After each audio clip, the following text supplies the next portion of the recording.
What's going on, everybody, and welcome back to another episode of This Dude is Actually British. As always, I'm your host, Zach Cronin, and today we're going to be talking about the recent trade between the New York Knicks and the Toronto Raptors, which included OG Anunoby, RJ Barrett, and Immanuel Quickley. Before we get into that, if at any point you find yourself entertained by this video, consider dropping a like, leaving a comment as well, and maybe even subscribing. All of those help me out tremendously in the algorithm, and if you do any of those three things, you will become my new favorite person. But a couple days ago, there was the first trade of NBA trade season between the Knicks and the Raptors, which, of course, I literally just mentioned in the intro. OG Anunoby is a New York Knick. RJ Barrett and Immanuel Quickley are Toronto Raptors. There were additional pieces thrown into this trade, but that is the crux of the package, was the swapping of these three players.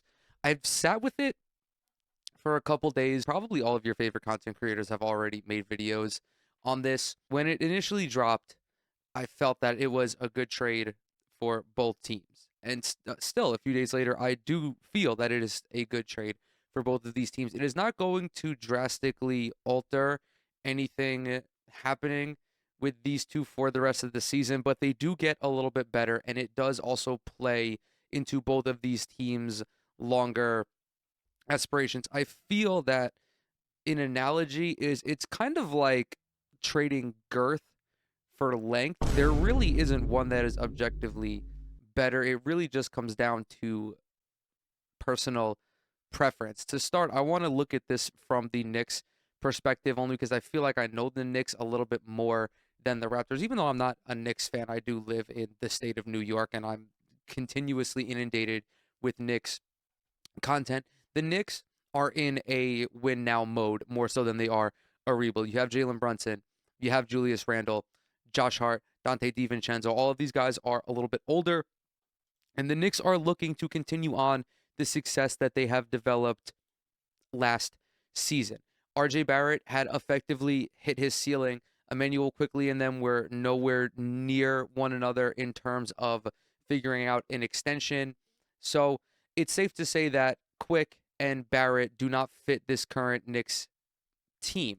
However, offloading them delivers, or seemingly would deliver, a relatively decent sized blow to their offensive production. However, that is not an area in which the Knicks have struggled. If they're to make any noise in the Eastern Conference this season, they must improve defensively. And improving defensively for them is bringing in a wing player who can guard a Jimmy Butler, who could guard a Donovan Mitchell, a Jason Tatum, a Jaylen Brown, a Chris Middleton, so on and so forth. When you encounter these types of exceptionally talented wings in the Eastern Conference, and OG Anunoby is that. He is a very, very good defender on the perimeter, has great size, great athleticism as well. I mean, there was a palpable difference in this team's defensive presence when they beat the Minnesota Timberwolves on New Year's Day. And keep in mind, this is a Minnesota Timberwolves team that has two star players in Anthony Edwards and Karl Anthony Towns, and is also the top seed in the Western Conference. Even though OG fouled out of that game, his presence was felt. Additionally, there is a lot more three-point shooting on the floor now. RJ Barrett was not that great of a three-point shooter for them. You have OG, who shot 3 of 6 in his debut with the Knicks, and I think was around 37% with Toronto. So a legitimately good 3-and-D guy. I would argue one of the premier 3-and-D guys in the association. Additionally, watching back some of the tape from that game, he brought a little more dynamic to the offense in terms of cutting and finding gaps in the defense. The Knicks are among the shittiest teams in the NBA when it comes to points per possession on cuts. They're in the 17th percentile.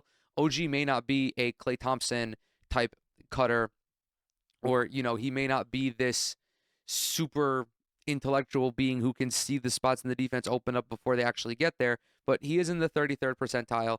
He is better than the Knicks were previously. And you have Jalen Brunson, you have Julius Randle. These are two guys who can get into the paint and who can force the defense to collapse. So it really is just a lot of extra dynamics on offense and defense. I saw something that I think Anthony Edwards is shooting like 4 of 18 when guarded by OG Anunoby this year. Tommy Beer linked the tweet, and I'll be sure to put it up here just so we can have just so I can give you some accurate information. But I think this is a fantastic deal for the Knicks. I think Tom Thibodeau is going to be absolutely smitten with OG Anunoby. I'm sure you've seen the tweet going around about how Tibbs may actually.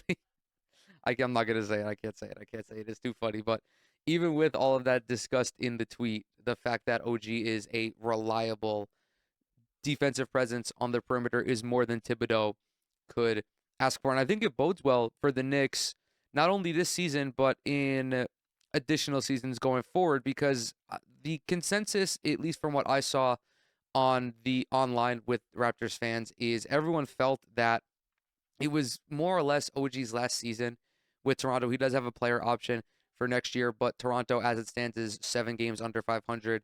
They are an aging team with Pascal Siakam and Otto Porter, and they lost Fred VanVleet. So they are almost the opposite of the Knicks right now. They're a team looking to get younger and build on Scotty Barnes, build on Grady Dick, and what better way to continue that than by adding RJ Barrett, who's only 23, and Immanuel Quickley, who is only 24. So you have a little bit more youth in your lineup as well. It remains to be seen just how all of these pieces fit together, but I'm not really too concerned about it from a Raptors perspective, because they at least got something back for OG, as opposed to letting him leave in free agency and then you're stuck with nothing and you just let an elite 3-and-D guy walk. I will say, in regards to the Knicks, I don't think they're done trading. Like, now that Immanuel Quickley is gone, their bench takes a considerable hit. At the time of this recording, the Knicks are currently 16th in bench points scored per game. They're at about 33. That is now that seemingly their defensive holes have been patched, this is something I think they're going to shift focus towards and maybe try to find a way to deal for a guy, maybe not like Karis LeVert, but I also can't really think of any other like prolific scorers off the bench right now for some reason. However, bringing in OG does add a lot more flexibility to this lineup. When I was watching that game against the Timberwolves, the final 5 at the end of the game was DiVincenzo, Randall, Hartenstein, Josh Hart, and Jalen Brunson. Of course, Anunoby had fouled out at this point, but if you're really trying to lock it down, you can run a 3-person lineup, and you can go small as well with Anunoby.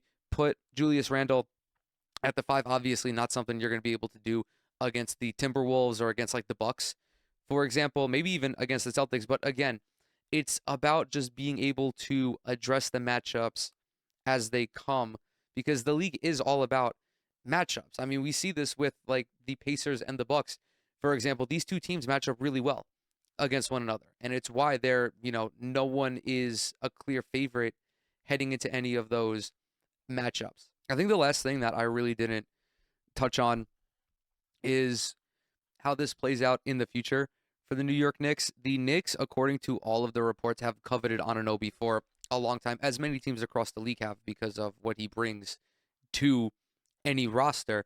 And they are in the position to begin looking to re-sign him. You add Jalen Brunson, Julius Randle, OG Anunoby. That is a very good 1-2-3.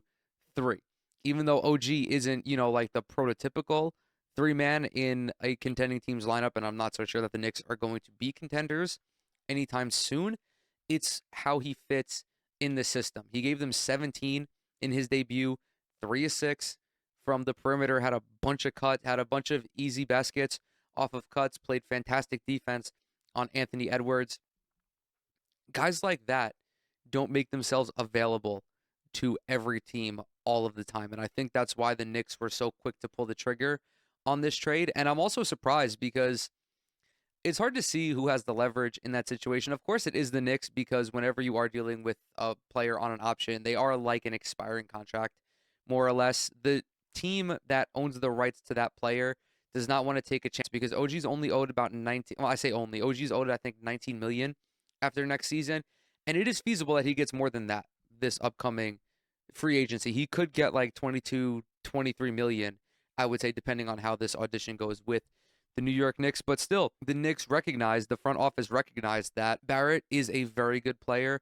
Maybe didn't reach the expectations that folks thought he would coming out of Duke. However, I think looking back on it, he was a little overhyped, and it just has not manifested. But he is a very good player. He is a very talented young player who I think is going to have a very solid tenure with the Toronto Raptors. But it's just one of those instances where the trade works out spectacularly for both teams. Again, not landscape shifting in the Eastern Conference, but those trades don't really happen that often. I mean, the whole fucking situation with James Harden took how many months to come together? But regardless, I think it was a solid B plus, maybe even an A minus trade for both of these teams, especially the Knicks in particular, because again, they found a guy who plugs all of their holes. And at that point in this situation, that's really all they can ask for. So with that, I'm going to go ahead and close this video out. Thank you all so very much for coming to hang out with me today, and I'll catch you in the next one.